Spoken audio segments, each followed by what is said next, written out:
thanks so much for your time, and thanks very much for such a great book as well. Loved it to Oh, bits. I'm glad you liked it. Thank you. Uh-huh. So, I mean, the first question that I've got to ask you is, I always like to ask the writers why they use a specific epigraph to start Hmm. their books with. Yours is just kind of part of it. It says, "Come and find me where the world ends and the wild starts." So that epigraph kind of feels like an invocation, almost like the house itself is speaking. So I'm quite curious if that came before the book, or was that something that came afterwards?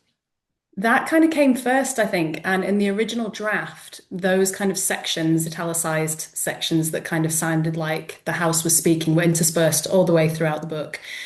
We kind of decided that was a little bit that it didn't work in the final draft. So we cut a lot of Right. those and kept the first one and the end one to kind of bookmark the main kind of body of the book.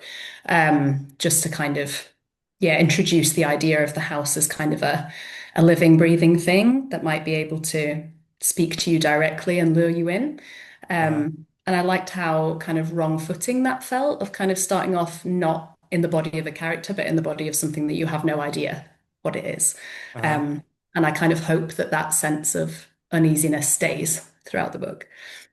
Absolutely does. Yeah, yeah. I mean, but why specifically did you kind of go for that wording, those lines to kind Mm, of set up emotionally the reader? How did you kind of want us to kind of turn into the first page? How did you want to I kind of think I wanted it to set it up for the reader? feel, yeah, I think I wanted it to feel like an invitation, kind Hmm. of, firstly, I suppose, to start the book. So it's kind of meta. It's like, come in, we're starting now.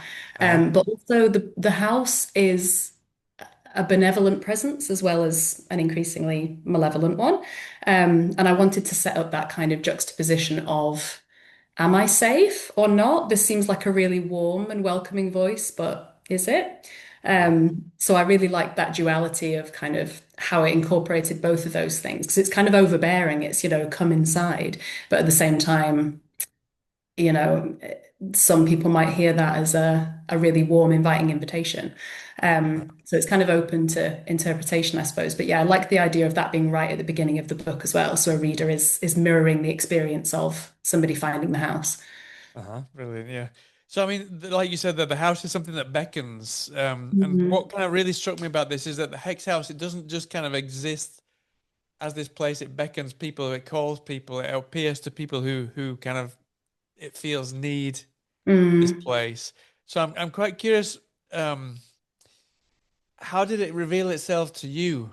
How did you kind of suddenly how did this house appear to you? Was Mm. there something that I don't obviously I don't want to get too personal in case Yeah. I don't want to overstep the mark, but how did I imagine in some way this house showed itself to you and then you kind of you knew this was what you wanted to write about? It's kind of a few things, really. I think my personality is kind of really split in two. I'm kind of very homey and I really like to be in my kind of familiar space and surroundings. But at the same time, I love to go out and do wild things. Like I've always been like that. And I've really felt that push and pull all my life. Right.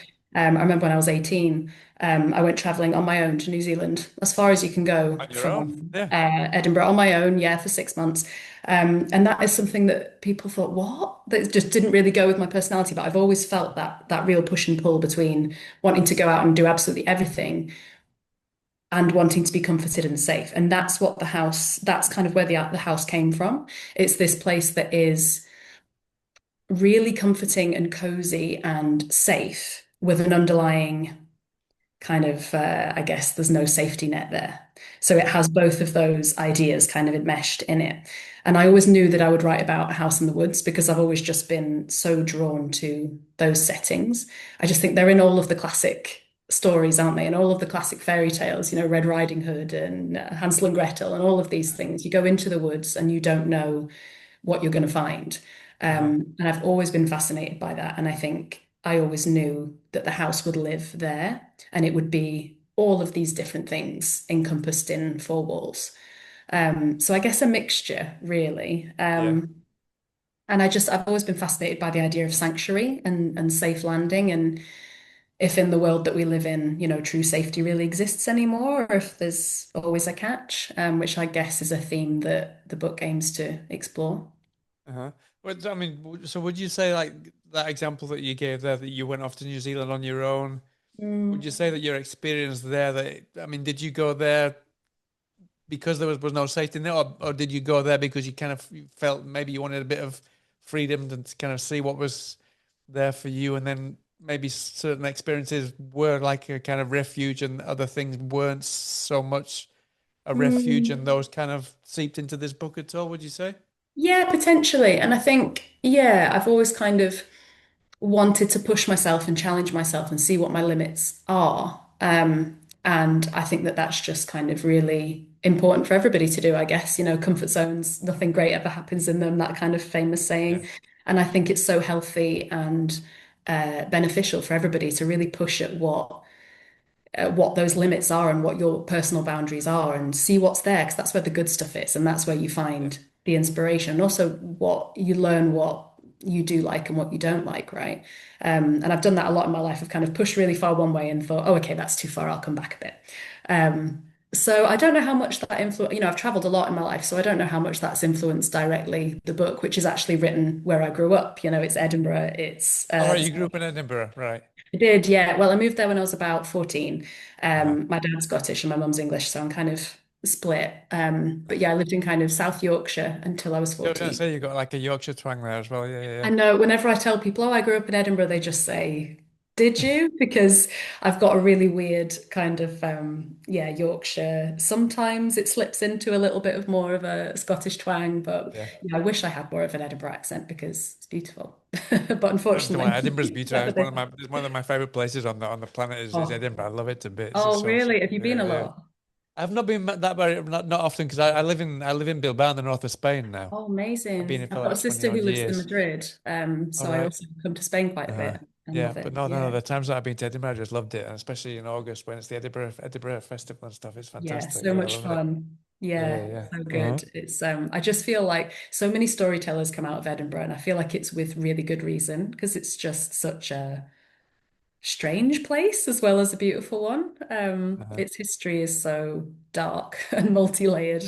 And the more you learn about it, the weirder it gets, which I love. Oh, excellent.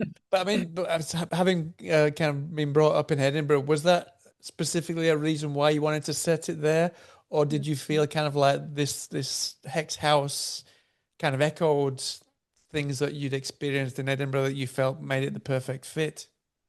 I think to begin with, again, in earlier drafts, Hex House was kind of out of time and place. It didn't really exist anywhere. It was this kind Mhm. of ethereal, unanchored place.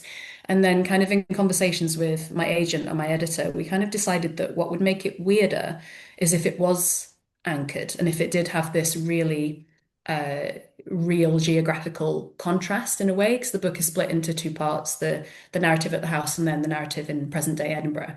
Yeah, And we brought that narrative in later because we felt that, yeah, that contrast made it feel stranger because you got to see a very real, normal place and kind of how time works there. And then that's contrasted against how the house doesn't really seem to obey that. And I give a loose location for it, but not an exact one.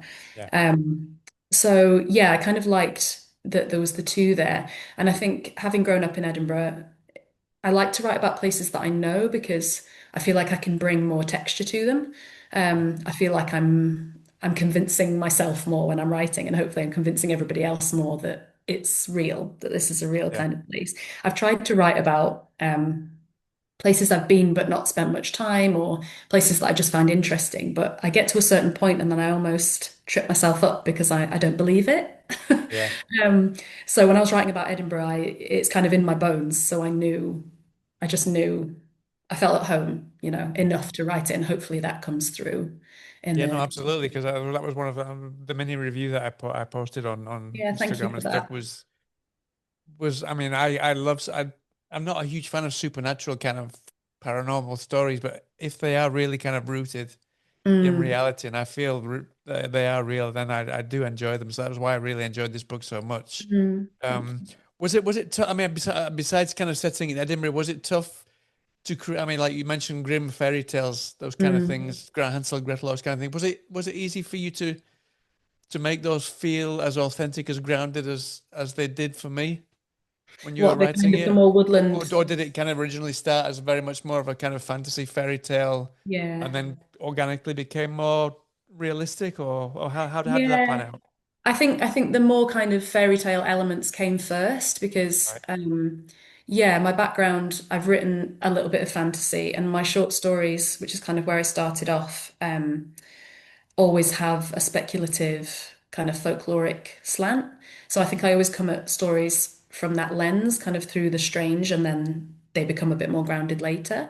Hmm. So yeah, those kind of weirder elements started first, and then yeah, as I said, we decided to ground it. And I think there's a few details within the Hex House sections that are very kind of tangible and real. I think I mentioned a Terry's chocolate orange at one point, and because that just kind of really is not what you expect to read in that setting, right? And there's Yeah. a few other little bits and bobs like that. Originally, there was a phone service at the house, and we Right. decided to scrap that because A, it introduces a really difficult, why aren't people just calling, and saying, I mean, no one can find the house unless they need it. But I feel like whenever you include phones in a narrative, it's an Mhm. extra layer of complexity you have to write with and around. So we scrapped that. But it's also complex to write them out of it. So, but it really works Yeah. here, though, the way that you write it out, reasoning out. I won't give it away, of course, but the reasoning Yeah. why that they are without cell phone makes Yeah. complete sense here. Yeah. Oh, good, good. Yeah, because I think it needed to be that way. It makes it feel more, like I don't know, like a place that we don't know, that we couldn't imagine yet. And I did like that about it. But yeah, definitely the stranger elements came first, and then I have to put more work into dragging it down into a material bodily kind of thing that feels convincing enough. Because what I was worried about is people wouldn't get on board with the idea of the house. Yeah. There's kind of I'm asking people to take quite a big leap, I guess, quite early on in the book. And I guess Yeah. some people really won't take that leap, and that's absolutely fine. Hopefully, some people will and kind of go on that ride. Um, but it is a strange and fantastical conceit that is kind of right there in your face at the beginning of the book. It is, but at the same time, because your characters are most of them are very skeptical about this place, and they said that they've known about it since they were kids, and they're always very skeptical about it. Yeah. That makes it all the more believable when it does actually kind of happen. But the same as in like Yeah. movies, I guess. Yeah, and there are things like that, right? I mean, I don't know if you had it where you grew up, but there was always stories about, things that had happened in always the woods or, something like that. Yeah. So it felt like that wasn't too much of a stretch to suggest that there's this urban legend, and they all start from somewhere, they all start from something. So what if it was just real? Uh-huh. I kind of like that question. Yeah. So something that was really kind of I felt was kind of like the most terrifying aspect of this story and kind of the most fascinating concept was the fact that we are so when we're at our lowest, we can kind of reach for something that feels like salvation. And that's kind of when it's most likely for our moral compass to be movable because we're at Yeah. our lowest. So I'm quite curious, kind of because these times when we're particularly vulnerable to get influenced by people, was that something that you were constantly exploring this kind of this tension between the rescue and the risk at the same time? Or was Yeah. that something that came kind of well, once you got to this Hex house and you realized that this place was obviously is where you're going to be so easily manipulated?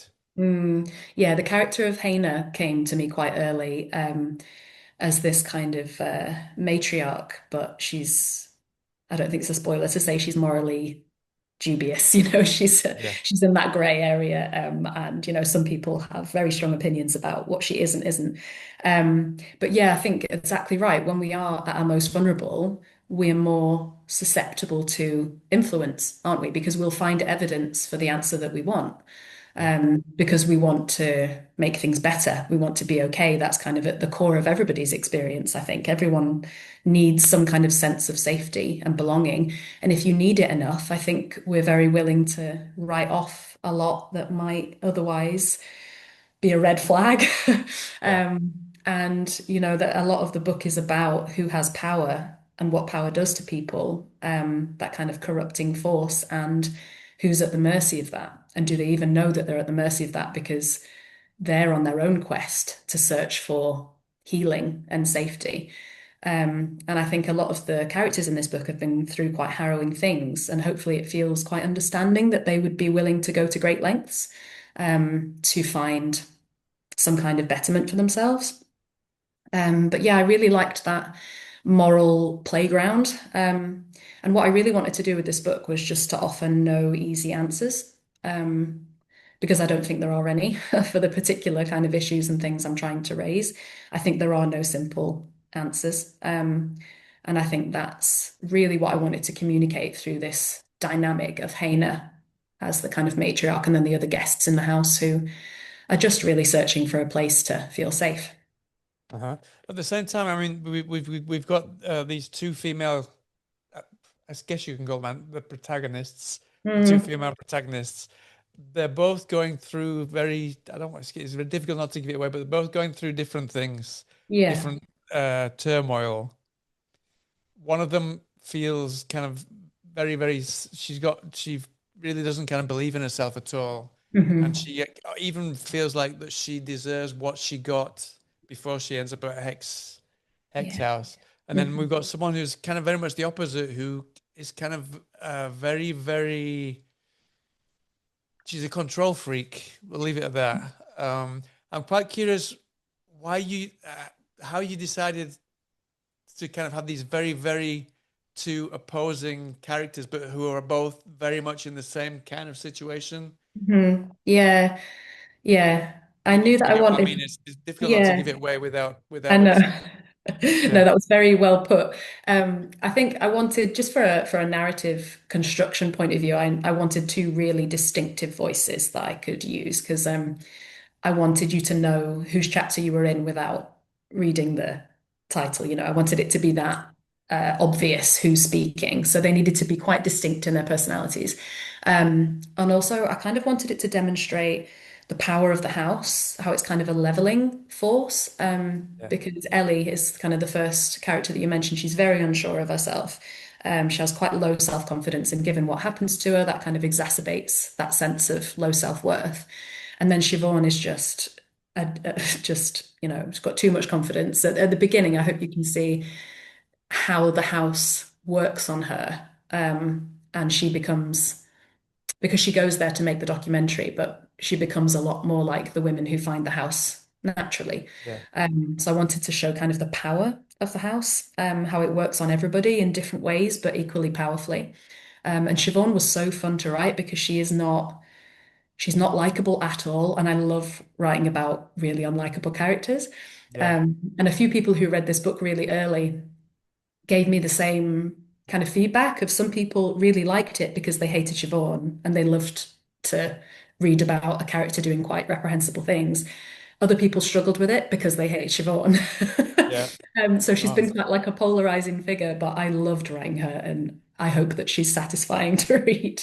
no, she was. I mean, I loved all the characters, but she was really the kind of the most intriguing character Oh, because good. when we first meet her, we don't really know where this control freakism comes from, Hmm. and then she really does come up with some very twisted things at the beginning, and you don't really know where they come from, and then we gradually kind of find out about her, and she really is a really intriguing, fascinating character. Yeah. Thank you. Yeah, no, that's good to hear because, yeah, she does some things that are definitely questionable, and I would never excuse any of the behavior she kind of does. But yeah, I hope by the end that it isn't excused, but that you could understand in a way what's happened and why she's kind of ended up the way that she is. And the same with Elly. I hope that they both go through some kind of arc that you can see how the house has changed them. No, definitely. Yeah. I'm quite curious about. I mean, we speak we've just spoken about kind of the kind of the female aspect of the story, but I'm quite curious how you approach the male characters. There's kind of three main male characters that we see in the book. Most of them, well, I don't want to spoil it. How would you say you approached it? Because they all kind of even at the big even Ethan, for example, Mhm. Mhm. he's like the strongest character of the three, the strongest male character of the three. But at the Yeah. end of the day, all three of the male characters are kind of very much less in control than the female characters. So I'm quite curious how you approached it, how you approached Mm. that, and for what reason. Yeah, I think by the nature of the book, this kind of sanctuary for broken women, I knew that some of the male characters were going to need to be quite obviously in the wrong, so to speak. But I didn't want it to be as black and white as that. I didn't want to write almost caricatures of, you know, abusive or nasty male characters. I needed them to be multi-layered. So I needed to include Ethan. And I don't think it's too much of a spoiler to say, the book opens with Elly running away from him on their wedding Yeah. night. So he's, Hmm. he's not great. um, but I also wanted it to be balanced, right? I wanted to include some characters that they might have traits that we would question and behavior we would question, but you can hopefully see some redeeming qualities as well. Like Siobhan's brother Theo, he is probably the most, I suppose, I don't know if I'd go so far as to say likable, but he's definitely got qualities that One reflect that you maybe can most what. empathize with. Yeah, definitely. Yeah, Yeah. yeah, you can see he's probably the one that, as the reader is reading, hopefully they can understand him the most and his actions and maybe see some of their own questions through Theo's eyes. Uh-huh. Um, and he's definitely a gentler counterpart to Ethan. And then Owen, I guess, is a mixture between the two. And I won't go too much into, what kind of Sure. happens with that. But again, I wanted him to be complicated and for it to not feel straightforward whether you like him or hate him. I really wanted to leave everything up to the reader and leave it really ambiguous in that way. And include some instances where, yes, maybe he's the one whose behavior you think, yeah, I really understand that, and I'm on his side, kind of thing. And then other scenes where that's flipped. I just really like ambiguity. I like to write it and I like to read it. When books Right. are too tied up in a bow, I think I find that frustrating because I want to impose my own Yeah. ideas on it. So I do leave things open to interpretation a lot, which again, I've had mixed feedback on. Some people hate that, and I get it because you want answers, right? Um, but Yeah, but no, I'm it's up to you. I used to when I started reading a lot, I wanted answers, but then the more I read, the less answers I want, the more kind of I want it to make me think and kind of just Yeah. try and second guess or imagine what happens, and then get it completely wrong and have Yeah, isn't something it great to be completely. proven wrong by a Yeah. book? And I love But the not way just Julia reads. by a book, but I mean you writing. I guess you came up with ideas for these different characters, and then second guessed and second guessed and second guessed Yeah. and switched a few things. Was there any specific moments without giving anything away that you realized you were going down maybe the wrong Yeah. rabbit hole and took a U-turn? Yes, I can remember a really specific instance where I sent some material off to my agent, and as soon as I sent it, I thought, oh, and you can tell when you're really proud of something, and you can tell when Yeah. something's not quite there, right? And I sent it off because I couldn't get any further with it on my own. I needed some outside eyes to kind of tell Right. me, and I'd gone too far down kind of a whimsical, magical route. It was starting to feel like a cozy fantasy, whereas Right. that's not the kind of writer that I want to be. I don't feel like it's the kind of writer that I am, but I think I mentioned I started off in short stories. So that was what I'd been writing up until the point of writing this novel. And my first go at it, I found challenging to kind of get out of the short form mindset and into, something a completely different way of writing. And I think I got in my own head a little bit about what I thought I needed to do. And her feedback was exactly that. It was all of the things. Right. This isn't what I think you want it to be. And I said, yeah, I know. So I took it away and ripped it apart and made it messier and darker. And that's what, ended up being Hex House. But unfortunately, that's the kind of process that I go through. I'm a really inefficient writer in that I write loads and loads and loads and figure out that's not what I want to say at all. And then I Right. scrap it and then I start again. I really, really envy writers who have a plan and then they write to that plan and it works out beautifully. The book's incredible. I wish I could do that. But mine kind of circle the drain for ages, then find the drain, and then I'm through the plug hole and I'm away. Yeah. But it takes a while. Your most writers are the same as you. Yeah, I I can't even know. remember the last time a writer said to me that they actually plan There with was like a something I cork board listened and to things a like that. talk. I think it was V.E. Schwab. I think I listened to a talk with her, and her books are quite intricately plotted. And I think they probably need to be quite planned out. But yeah, I think Yeah, she was a planner. But yeah, most people I speak to, brilliant. are, yeah, lantern in the dark writers that just kind of But go I think into that's it. the best way to keep kind of just to keep things fresh for yourself, no, as a writer, no. I think so. And for you to feel it instinctively and intuitively rather than, trying to tell yourself a story that doesn't exist yet. If I try and plan and write it all out, I'm just very aware that I'm making it up. Yeah, Whereas no, if it's I like write into it, if you got like the ending and you've got to reach the ending, yeah, I just don't feel like you I've just earned feel like it. you're like following a map or following the Yeah. like the sat nav to get to the Yeah, right it feels place, like no? following the sat nav and you get there and you're like, great, that didn't feel earned. I haven't had an adventure to get Yeah. here. Whereas every book I've written has been an adventure, for better for worse. I've earned Uh-huh. the ending because it's been through, yeah, Uh-huh. many I, iterations. I mean, you said there that you went darker. Mhm. Siobhan's character is very dark and very much a control freak. While you were writing her, that must be difficult for you. I mean, that must kind of rub off on you a little bit, and you got to kind of like, hang on a sec, I can't treat anybody like this Yeah, because you got to kind of be in that mindset while you're writing the book, no? So is it easy for you yeah, to switch off and kind of not treat people the way that she treats certain yeah. people in the book, like? I actually think it was surprisingly easy for me to turn it off because I think in my writing is always where I've put it all. I've put all of the if I'm feeling angry about anything, I write it down. If I'm feeling sad about anything, I write it down. It's always been my container.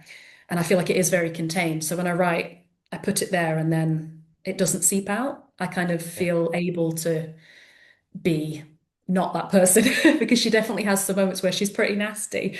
yeah, And in some of my other work as well, I've written some really, interesting characters. And I remember the very first reading I did, it was quite an intense story. And I had a really lovely lady come up to me afterwards and she was talking to me for a few minutes. And then she said, "Oh, you're actually quite nice." I said, "Oh, what do you mean?" And she said, "Oh, I expected you to be quite intense, and quite, I don't know, serious and a bit mean." I was like, "Well, I'm glad that you haven't got that impression of me, but I think that is where I put it all. That is where it yeah, lives for me, and hopefully it's a healthy way of kind of it's the catharsis, isn't it? It's yeah, spilling catharsis, yeah, over, and if you have somewhere to put it, I think I count myself quite lucky. But there were definitely moments where I thought, "Oh, this is unpleasant. Maybe I'll stop for a bit and I'll yeah, you know, because something else." so there was some kind of like eyebrow raising moments, especially with Yeah, Siobhan for me. Yeah, definitely, yeah.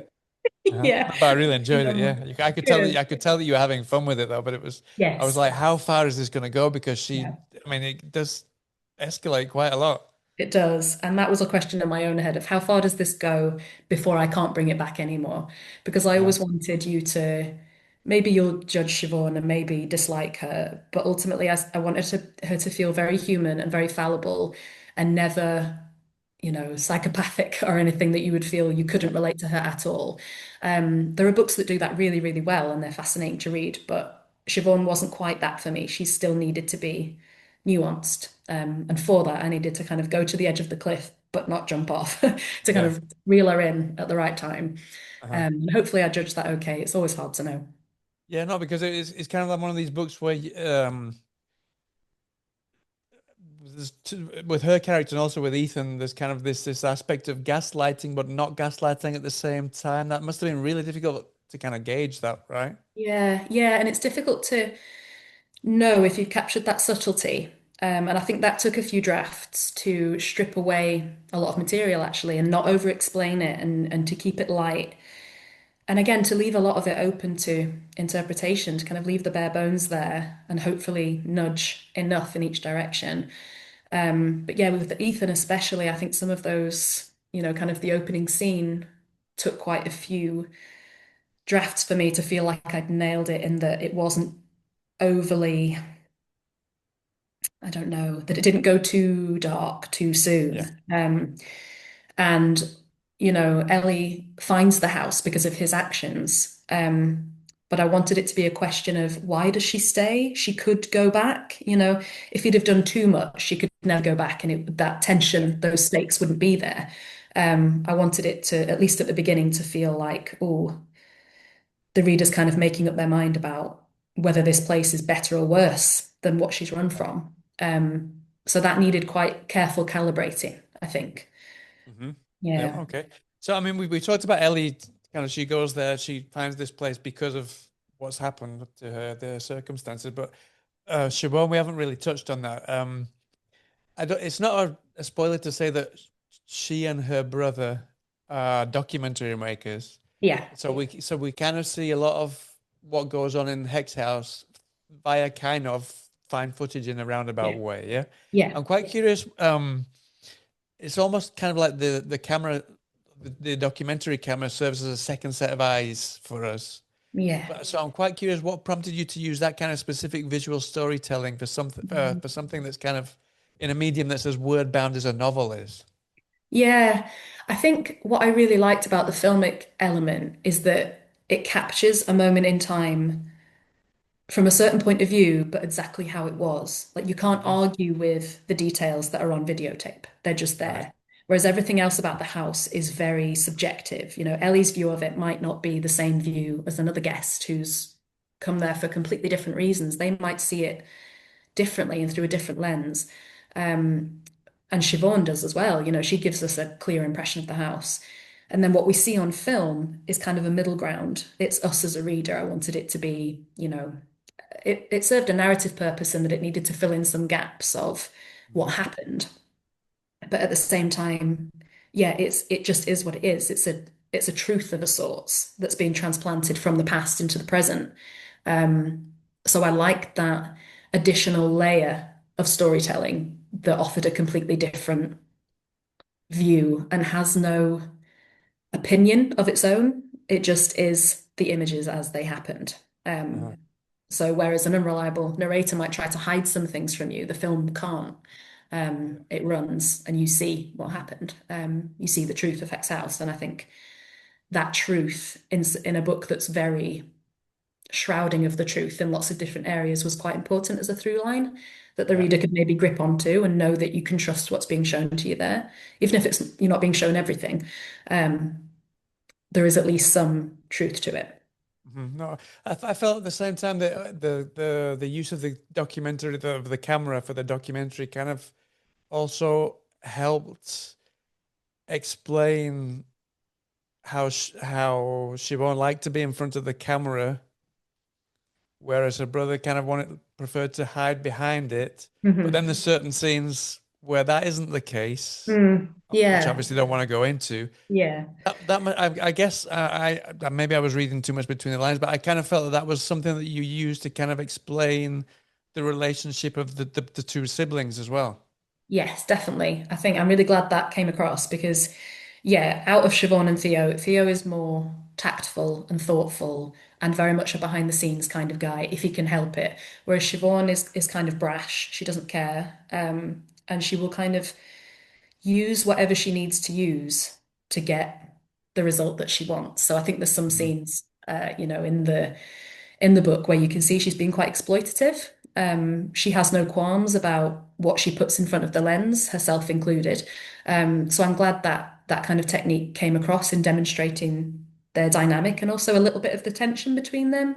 Yep. Um, I also really wanted their sibling relationship to be, you know, that kind of inextricable closeness that siblings can have, but also the tension that can't really exist in any other type of relationship. And I hope that as the novel unfolded, that became more clear. No, no, definitely. Yeah, yeah, yeah. I also, I mean, but I don't want to give too much of away about what happens at Hake's house, but also I couldn't help get the feeling that it was almost felt like people going to rehab Yeah. in a way. So Yeah. I was quite curious how you kind of came up with kind of the creation of what goes on there without giving too much I away. know. I never know whether What to give away what they. I think there's hints out there of what happens. I just want kind of generally, it's Yeah. almost like sending people to rehab for a specific purpose, and I don't want to give too much away about it. But was rehab something that was on kind of playing on your mind while you were kind of creating this place where this safe haven for these women? Yeah, that's actually a really interesting parallel. I'm not sure I've ever consciously called it that in my head, but that's exactly what it is. It is a place where people go to find healing, but I suppose the key difference with Hex House is that it also offers something else. And I wrote a short story in 2018 as part of my MA called Wolf Women, which was about women who develop a sense of smell that kind of detects if they're in danger. Uh-huh. And what I was trying to do with that story was just to level the playing field. I was reading about a lot of kind of violence against women, and I just read Naomi Alderman's The Power. I'm not sure if you've read it. Yeah, that was turned into a mini series as well. That no, is that the Yeah, it one? was Yeah, on. that's right. Yeah, Yeah, I know which one I mean. Yeah. yeah. So obviously that gives women quite a violent power to counteract the violence that's been done against them. But again, it's that question of power corrupts, and that's the kind of crux of that novel. Whereas I thought, what if it wasn't violence? It was just a defensive mechanism. So that was the basis for this short story that I wrote. And I guess in a lot of ways, Hex House is an extension of that, where I wanted to give the guests a form of defending against what had sent them there in the first place. So it's not just a rehab in that you get better and you leave. It's a rehab that you learn how to survive when you go back out. So you kind of go from, a lamb to a lion when you come to Hex House.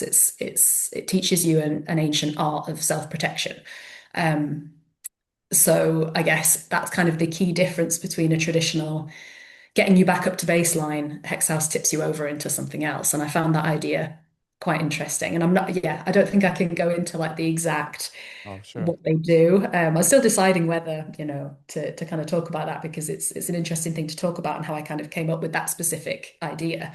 Um, but I liked the idea of, you know, they're being schooled so that they become the maximum potential of themselves. They're not just getting better, they're becoming something that is it good or is it not? And how far, when does healing turn into revenge? And is that ever okay? Yeah. Those kind of questions, I hope are raised by that. Uh-huh. So, I mean, rather than talking about this specifically, what goes on there, was there Mhm. a lot of research in terms of kind of, like I mentioned, rehab Mm, or psychological kind of help, assistance, or yeah. was it mainly kind of your own imagination that kind of came up with these ideas of how to make these women deal with or make these women stronger and deal with their fears and their Yeah. anxieties? Yeah, there was a little bit of research because I wanted to be, respectful to the kind of issues that are at play. In a lot of ways, it's a domestic violence shelter in some ways. So I tried to make sure that I was handling that subject matter with sensitivity.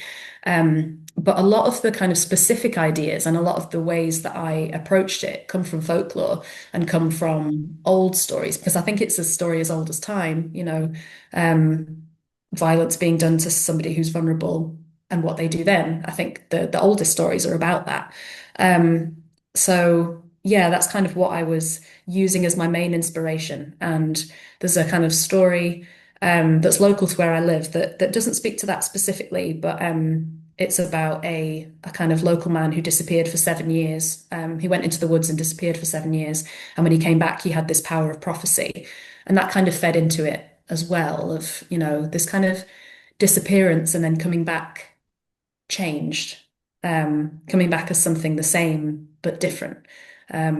I really liked as well. And there's that really great novel by Julia Armfield, called Our Wives Under the Sea. Yeah, Under the Sea. Yep.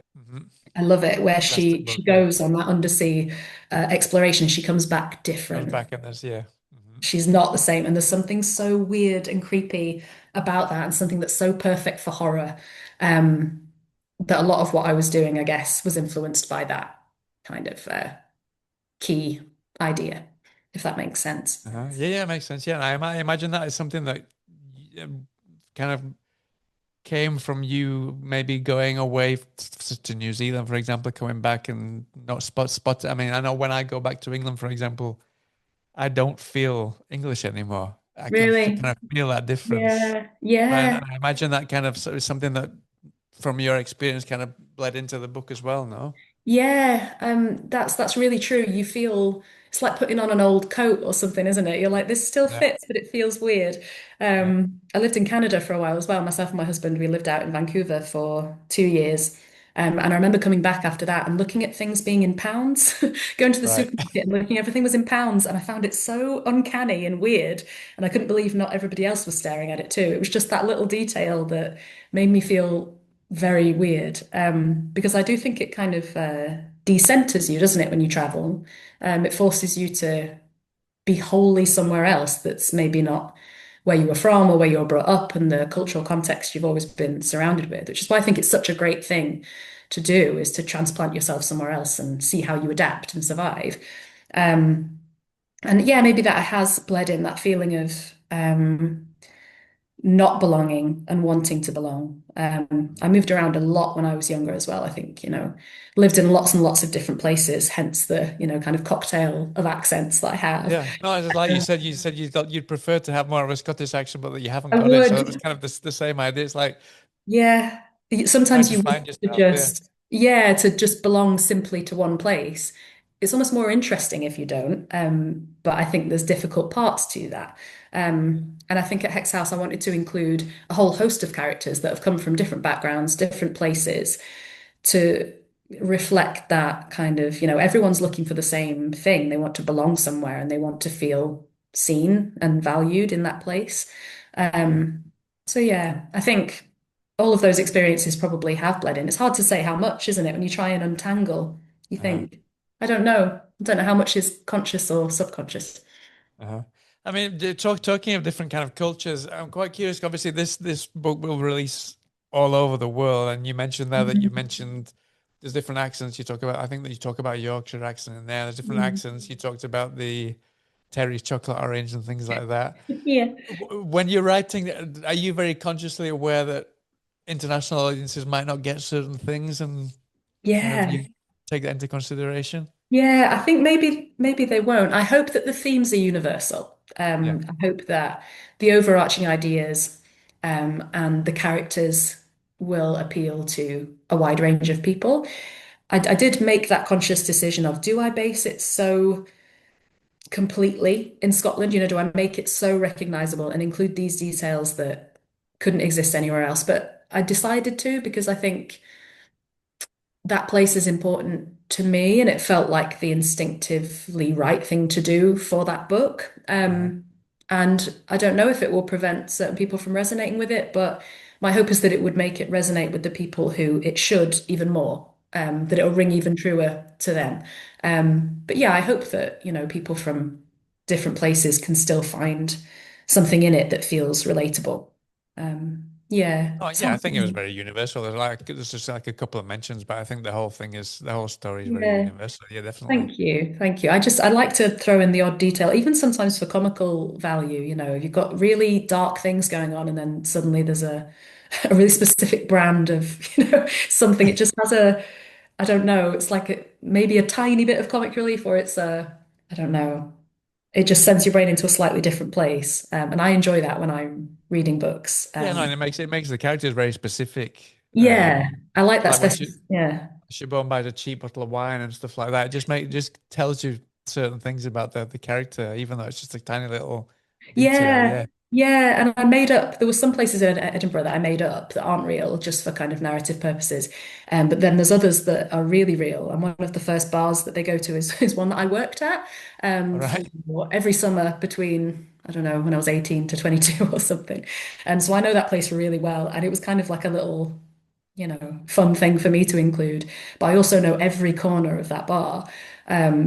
So I could add in these kind of really hyper realistic details, about the way that the candle wax melts. Yeah.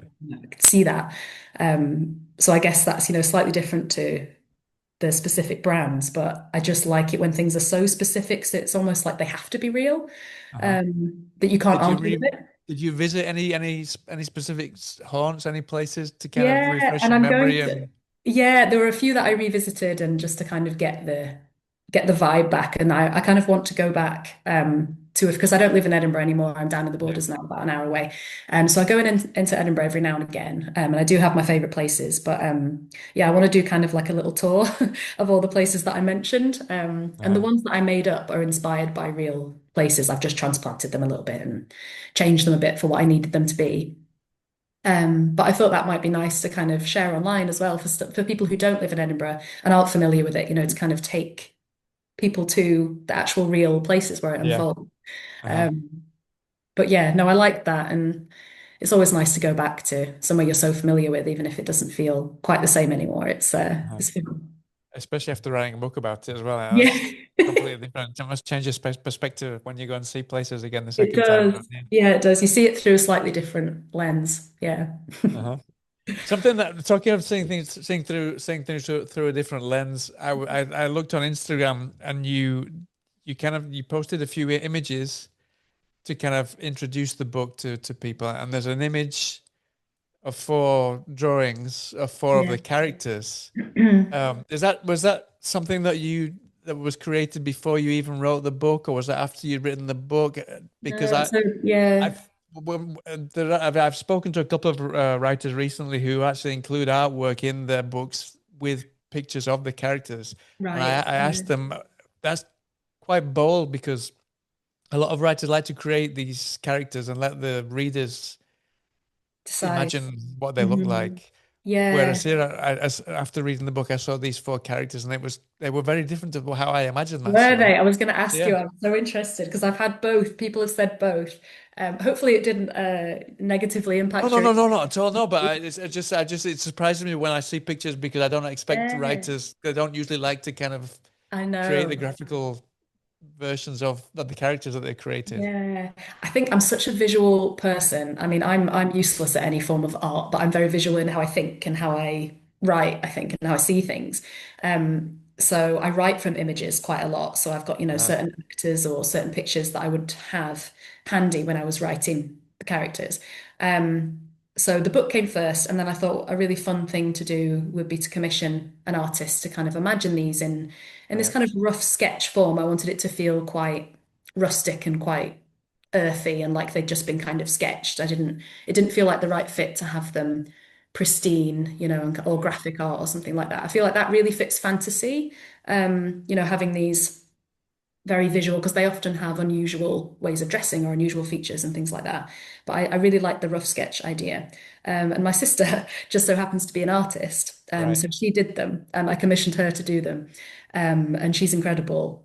She's just, yeah, annoyingly talented and always has been. My sister's the Um, same. She's an artist. Oh, we have Fantastic as well. her Yeah. artwork all over my parents' house, just beautiful. And people come in and say, "Oh, who did that?" My sister. But no, she's brilliant. And it came in very handy because I said, "Would you mind having a go at just, reading the Yeah. book and then creating these characters from it?"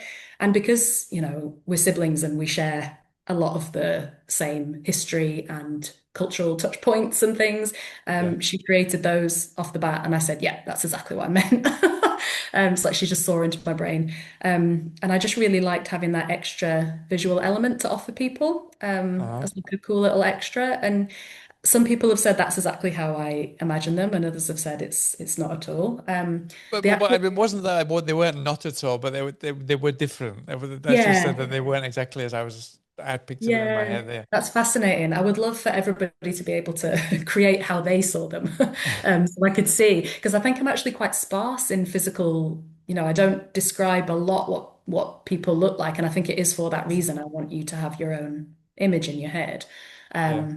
But it was a fascinating creative exercise to see what she would come up with, Uh-huh. given that we're so similar. And yeah, I was so happy with them. I've actually got the originals framed up in my office now. Right. Uh-huh.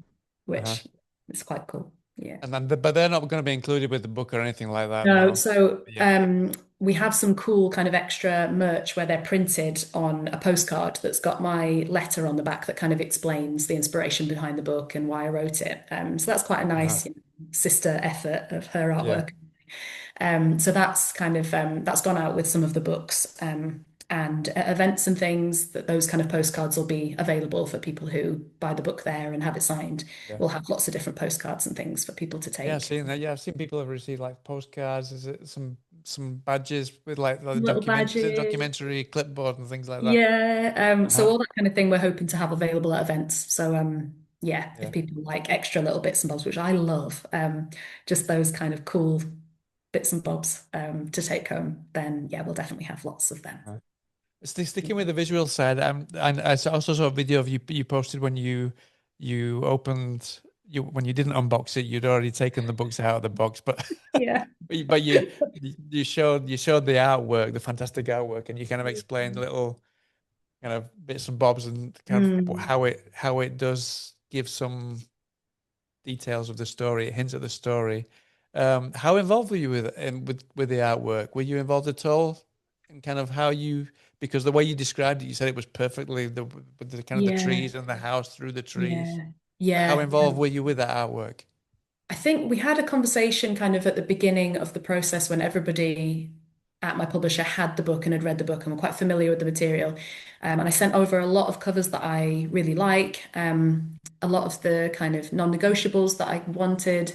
But actually, I wasn't too prescriptive because, as I said, I'm very visual, but actually, it's more that I know if it's right or I know if it's wrong, but I couldn't necessarily tell you exactly what. I'm not an artist, I'm not a graphic designer, so I kind of trusted the team there to do a much better job than I would have been able to describe. And they kind of came back with about six designs, and I told them the one that I felt was the closest, and it was pretty much what we have. There were a few tweaks and things that we did. But I just loved how it conveyed quite a complicated concept in a way that wasn't too, I don't know, too obvious or too, Yeah, it doesn't give the plot no, away at all. Like gives you no. little inklings of what's going on there, It but gives you nothing little nothing too glimpses, much. Yeah. and it kind of hints at that haunted house genre that the book plays with a bit, but isn't wholly in that genre.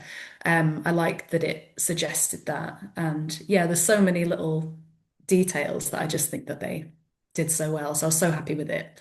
Uh-huh. And yeah, it's just amazing. Oh, that's Yeah, great. very Uh-huh. grateful for the great job they did. I mean, but beside the visual side, I think you also you shared kind of like I presume it's like a playlist of stuff that you were listening to while you were writing it, with a Mm, lot of Florence and the Machine in there, for yeah, example. yeah. How much Huge does Florence music fan. influence your writing? Yeah, quite a lot. I think I'm a big vibes person. Like Right. atmosphere is my thing. I like to create atmosphere, and music is a huge part of that, isn't it? Whenever I'm writing, I've usually got a candle on and music playing, and it needs to feel like a nice environment and a nice atmosphere for me to then try and channel that. A lot of Florence and the Machine. I think her 2022 album, Dance Fever, I just listened to on repeat, which it just seemed to really capture the wildness and the kind of unrestrained quality that I was trying to get out.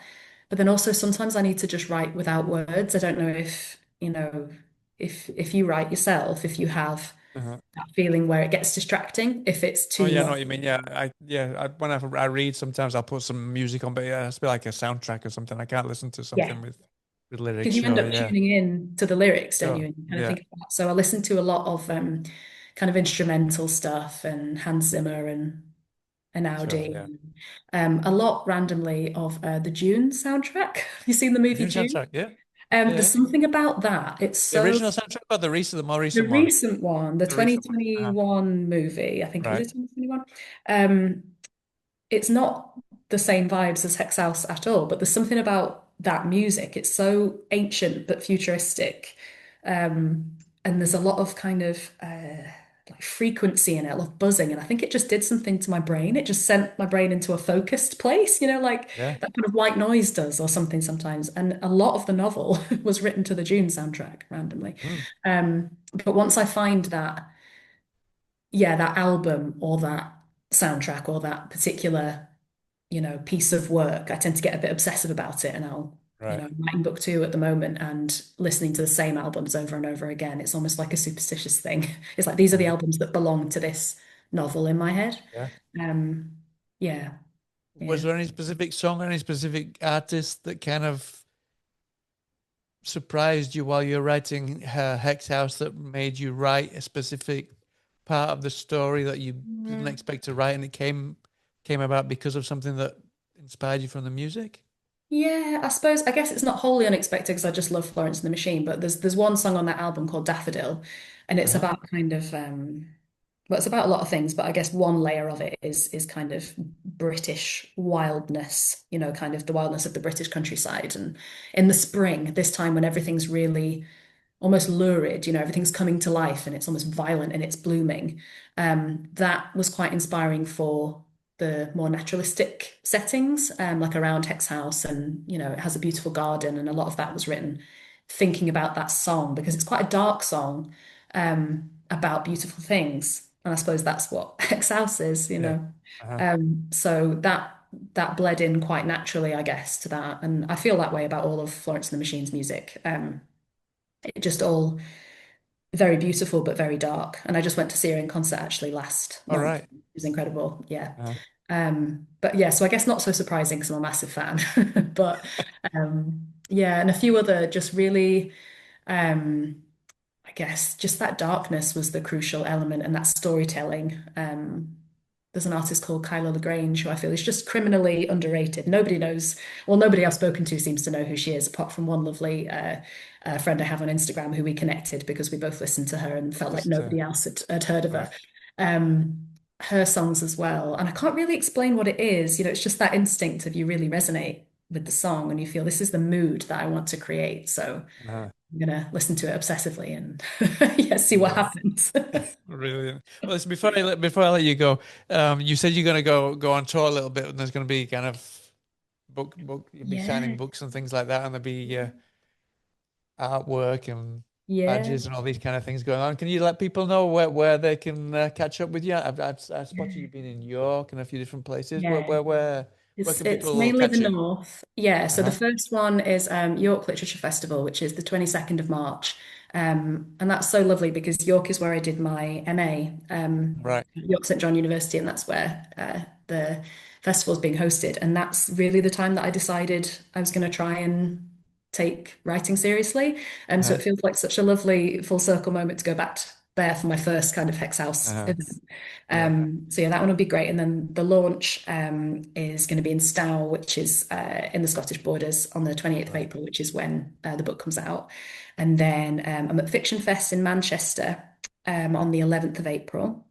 And then what else do we have? Sheffield. Have an event in Sheffield. It's mad. I'm not quite sure what's happening. I'll include a list underneath Yeah, I'll the send you video. the Yeah. details. Yeah. It's very exciting. And yeah, I just can't wait to hear what people think of Uh, it. And yeah, yeah. Oh yeah, I um, can't wait for people to read this so I can chat to them yeah. about it as well. Yeah, it's great. Yeah, Oh, yeah. it's weird when something. Because I mean, I'm talking of that. Do you how many people do you share your book with whilst you're writing it? Anybody? I mean, Nobody. you said there you kind of you shared it with your editor because Yeah. you kind of needed some feedback. But do you share it with Yeah. like your family, your sister, No, I'm so parents? weird No, about it. nobody. No, Yeah, like I can't until I feel that it's ready. I get so weird and grumpy about anyone reading it. I'm like, no, because really. people ask, because people are lovely and they want to, know what you're working on. But it's like I just can't let go of it until a certain point, and then it becomes not mine anymore. But I'm quite strange about it until that point. Like, my husband still hasn't read it. He wants It's to not read it, really but yet, I'm like, really. no. And everyone finds that really funny. So yeah, people ask him But about is it that all the because time. is that because you don't let him or I didn't because let him. No, I didn't let him until it was really? like absolutely finished. And then he said, "Well, I'm at the point now where I should read it when it comes out, when everybody reads it." And so that's what he's going to do. But yeah, I don't know what it is, and it might benefit me to share it before I feel like it's Yeah, I was going completely. to say more than anything, just to kind of ease your conscience a little bit I and kind of. know. But you've got my feedback now, that I loved it. But I mean, I think your husband's your husband's feedback and your family's feedback is I probably know. a lot more I'm important than trying to get, my I know, feedback. I'm trying to get better at it because on my MA, it was all about being quite raw and sharing things that you knew weren't perfect. It's never perfect, but that you weren't maybe necessarily completely happy with yet, but getting people's eyes on it early so that they could help you guide it to. And it's not a trust thing, I trust the people who I would be showing it to. It's very much a me thing. It's, Yeah. I don't know, it's a almost superstition. I feel like I can't hamper it until I've let it had the chance to become what it's going to be. And it maybe comes back Uh-huh. to that thing where I revise and revise, and if they look at it too early, it's become something completely different by the time Yeah. it's Uh-huh. fully realized. Um, but I was I'm only curious. just at the point. I'm just going to say it's almost the opposite of imposter syndrome almost. It's kind of kissing. I don't mean that Yeah, in a bad way or anything, maybe. but it's like No, when I write things, I'm very kind of I don't think I'm writing well enough, and I need to share it with someone Yeah, to kind of make me feel. Whereas you do yeah. exactly the opposite. Yeah. That's so funny. I mean, I feel like it's not that I think that it's good. It's just that I can't. It's almost like I'm so scared that it isn't, that I'm scared to get that affirmation from someone else. It's Uh, like I have to make it as good as I can possibly make it before I get that feedback. And I don't know, it's just a weird trait, but I'm trying to get better at it. And my agent, who we've worked together for 4 years now, and I'm only just able to send things that are rough drafts. right. Um, and she's really encouraged me over the years and just been like, just send it. I'm not going to think that you're an awful writer if you haven't agonized for 6 months over it, and Uh, we'll work on it together. Um, so yeah, that's something I'm kind of working towards, but it's like I hold it so close because I'm scared of what will happen. It's like I'm scared it'll get broken too soon. It's yeah. like, I don't But know. at the same time, is it easy for you to know when to let go and say, right, this is it, this is the finished product? Yeah, I think it is. Like with book two that I'm working on now, um, it's gone round and round and round. And I finally, it's like a magnet drawing me closer to the actual idea. And I feel like I finally got there. And it's like I just know. I don't know how to describe. It's like I just know this is the right thing now. And as soon as I've managed to complete it, I'll feel okay to send it. But until then, it's like I almost just know it hasn't reached the potential yet, that I just Right. haven't been able to do all I can yet. So it wouldn't be the final product to judge, kind of thing. Yeah. It's all on instinct, which is really inconvenient and quite annoying. I wish it was more of a science. Well, yeah, if there's any consolation, you've got great instinct because I loved it to bits. You know that I loved Oh, it to bits, thanks. so That's it's so fantastic. kind. Thank you for your Listen, support for it. well, so Eamon, thank you so much for your time. Thank you so much for a Thank fantastic you. book. I wish I could have been near one of these launches because I'm originally from Huddersfield, which Oh, is just down the road from York, so it would have been great. But oh, well, if all you the way find over here. yourself back in the north, then you're very, very welcome. Yeah, I think the Sheffield one, yeah, is in May. I'll send you all the details and stuff so can Then, oh yeah, I'll add all the details so people yeah, can catch up with you when amazing. it comes out. I wish you the best of success with the Thank release. you. Thank you so much, Um, and thank you for having me on. And it's really nice oh, to my pleasure. just to chat Thanks about for it. joining me. And yeah, Yeah, thank yeah, you. and I hope to catch up with you again sometime soon. Maybe speak about the next book or whatever comes next. Hopefully, All yeah. right, all Thank the you best. so I much. hope your husband loves it to bits as well when he reads Well, it. let's hope he'll be the ultimate critic. Let's see. Thank Brilliant. you Thank you so so much for your much. time. Speak Have a great day. soon. All Bye, right, you take care. too.